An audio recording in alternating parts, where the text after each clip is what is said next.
Gadis ini menjaga jarak dengan mantan suaminya setiap kali makan. Meskipun keduanya tampaknya tidak peduli satu sama lain. Tetapi ketika seorang rekan wanita mendekati si Kim, Liu Chan cemburu lagi. Tetapi dia tidak memiliki kualifikasi untuk mengelola. Rekan kerja wanita menunjukkan kelemahan berkat si Kim yang membuka tutup botol air. Liu Chan tidak bisa terus menonton. Dia mengambil kotak makan siang dan pergi. Si Kim sibuk dengan pekerjaannya, jadi dia meminta Liu Chan untuk menjemput putranya Ning Tan. Dan dirinya akan berkencan dengan gadis lain. Liu Chan sangat marah saat melihatnya. Setelah kembali ke rumah, Liu Chan dan Ning Tan duduk untuk menggambar bersama. Bersenang-senang bermain. Baju Liu Chan penuh warna. Sementara Ning Tan tertidur lelap. Dia segera mengambil baju itu untuk dicuci. Hanya memiliki satu baju yang tersisa di tubuh. Liu Chan mengambil pengering untuk mengeringkan bajunya. Siapa sangka mantan suami itu kini ada di rumah. Liu Chan buru-buru menutupi dadanya dengan tangannya. Kamu sebesar ini, bajuku banyak sekali. Tidak tahu mendapatkan yang sementara untuk dipakaikan. Tidak takut masuk angin kan? Si Kim menemukan sebuah kemeja dan memberikannya kepada Liu Chan untuk dipakai. Kemudian katakan bahwa aku sibuk dengan pekerjaan akhir-akhir ini. Minta Liu Chan untuk merawat Ning Tan selama beberapa hari. Liu Chan marah ketika mendengar itu. Mengatakan si Kim adalah alasan untuk sibuk. Benar-benar pergi kencan. Pikiran bermacam-macam. Aku yang pikir sembarangan. Apanya, kamu cemburu kan? Kau harus cemburu. Liu Chan masih mencoba mengatakan bahwa dia tidak cemburu. Pada saat yang sama, dia menyalahkan mantan suaminya karena memintanya untuk menghadiri tamasya keluarga. Membuat Ning Tan bersikeras untuk menerimanya sebagai ibunya sekarang. Mempengaruhi kencan butanya. Oke, jika kamu kencan buta. Jika benar-benar ada masalah, akan keluar dan menjelaskan. Oh, itu berarti kamu kencan buta bersama aku kan? Bilang samanya. Itu, halo ini mantan suamiku. Masih harus membawamu bersamaku. Bukan. Lalu apa yang harus dilakukan? Aku mau kencan buta. Aku harus jelaskan buat kamu kan. Ketika keduanya sedang bertengkar. Kemudian Ning Tan keluar sambil melamun. Si Kim meminta anaknya untuk segera kembali ke kamar tidurnya.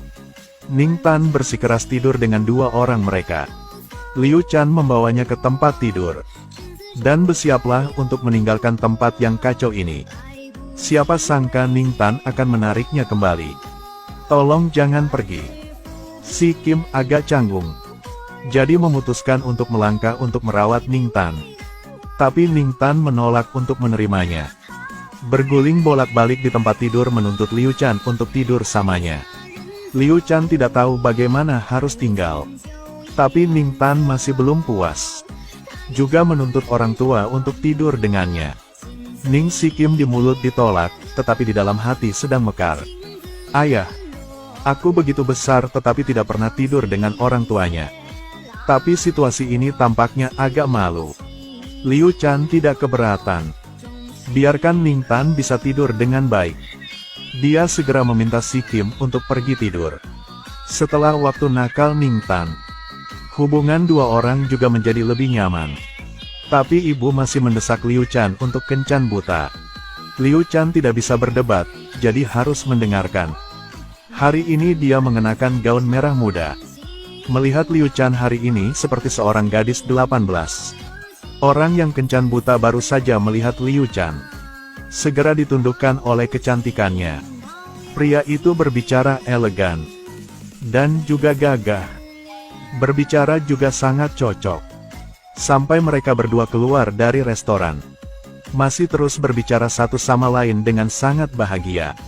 Dan kedua ayah dan putra Si Kim sekarang juga datang ke pusat perbelanjaan. Baru saja bertemu Liu Chan di sini. Ada banyak cerita menarik lagi. Jangan bilang sembarangan nanti ya. Tahu gaks? Itu ibuku, kenapa aku tidak bisa bilang begitu? Liu Chan baru saja kencan buta dengan sukses. Kemudian lihat mantan suaminya dan putranya di pusat perbelanjaan. Jangan bilang sembarangan nanti ya. Jangan anggapnya ibu ya. Itu ibuku, kenapa aku tidak bisa bilang begitu? Saat ini, Liu Chan juga melihat dua orangnya. Ning Tan segera berlari ke arahnya. Tetapi segera setelah itu mengubah cara panggilnya. Tante. Hati Liu Chan tiba-tiba terasa aneh. Setelah itu, dia menarik Ning untuk pergi ke satu sisi untuk berbicara. Siapa yang pria kena kaca itu? Aku tidak mau jawab kalimat ini, bisa gak? Apakah kamu berkencan dengannya? Dia memakai kacamata yang cukup fleksibel.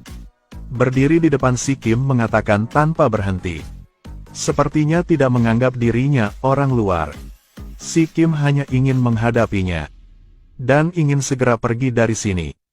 Pria itu bertanya kepada si Kim tentang pekerjaan Liu Chan di rumah sakit. Apalagi dia juga memanggil Liu Chan dengan sangat akrab sebagai Xiao Chan. Xiao Chan. Dokter Nian. Xiao Chan juga tidak buruk. Pria berkacamata itu bahkan berdiri di depan si Kim memuji Liu Chan tanpa henti. Dia gadis tercantik, terpintar, termanis yang pernah kutemui. Si Kim mulai frustrasi. Dan menatap pria berkacamata itu. Kami baru saja bertemu, tapi seperti sudah lama saling kenal. Dia adalah pacarku. Si Kim berdiri diam. Mengatakan minggu lalu dia lajang. Pria berkacamata mengatakan mereka baru saja bersama. Kecemburuan mantan suami Liu Chan terlempar lagi. Pria berkacamata itu terus meminta si Kim untuk membawa istrinya pulang makan bersama untuk terakhir kalinya. Si Kim hanya merasa ada sesuatu yang menghalangi dadanya. Dia tidak ingin tinggal di sini sedetik pun. Jadi bergegas membawa anaknya untuk bersiap pergi. Sebelum dia pergi, dia memberitahu Liu Chan bahwa dia berkencan dengan pacarnya. Lain kali, akan membawa gurunya untuk makan bersama dua orang mereka. Tapi baru pulang, pria tua muda Ning Tan mulai berbicara sama ayah bahwa ibunya akan dibawa pergi. Dan ayah tidak khawatir sama sekali. Paman itu bahkan tidak setara dengan ayah. Aku merasa mual melihatnya. Jadi Ning Tan memberikan pendapat kepada ayahnya. Kenapa kamu tidak jatuh cinta lagi dengan ibu satu kali lagi? Jadi ayah baru saja menikah. Aku juga punya ibu. Ini seperti dua kemenangan pertama, dua burung condor pertama, satu batu dua burung. Sebenarnya, si Kim juga sangat ingin mendapatkan kembali mantan istrinya. Tapi dia tidak tahu harus mulai dari mana. Seorang pria berkacamata langsung pergi ke rumah sakit untuk mencari Liu Chan. Katakan padanya bahwa dia setuju untuk menerimanya. Bahkan tidak memperhatikan masa lalu.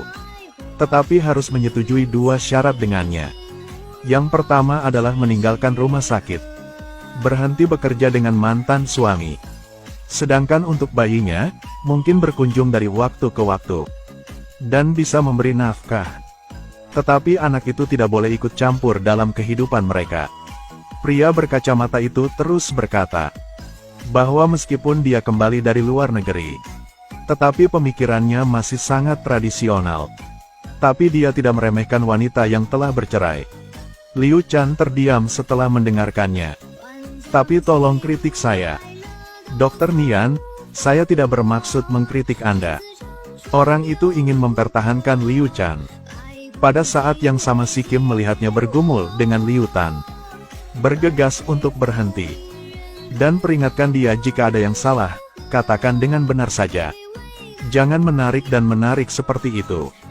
Tetapi pria itu menjadi marah dan meminta si Kim menyingkir. Dia tidak ingin melihat si Kim. Anda melecehkan murid-murid saya. Saya tidak bisa ditinggal sendirian. Itu benar. Jika mantan suami dan mantan istri masih bersama, mengapa Anda masih kencan buta? Si Kim langsung keberatan. Bahwa dia menipu rumah itu untuk menipu mobilmu. Dia menipu perasaanku. Bukankah cinta itu sukarela? Apakah dia berjanji padamu atau sesuatu?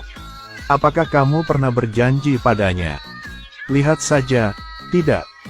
Si Kim menyuruh pria itu jangan kacaukan di sini. Kemudian memanggil perawat untuk mengusir pria berkacamata itu. Tapi juga karena mantan istrinya sangat cantik. Jadi baru saja usir pria berkacamata itu. Kemudian muncul seorang pengacara tampan.